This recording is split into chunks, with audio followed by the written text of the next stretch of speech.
Understanding the type code for the MHD synchronous motor.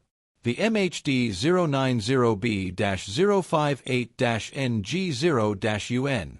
MHD denotes the product type as a synchronous motor. 090 denotes a motor size of 090.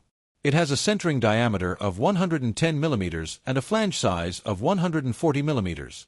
B denotes a motor length of B. It has a continuous standstill torque of 12 Nm. 058 means the winding code for the motor is 058.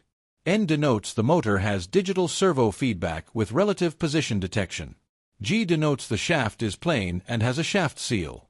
0 indicates there is not a holding brake present. U denotes the presence of power and feedback connectors. The connectors move on a turntable with a range of 270 degrees.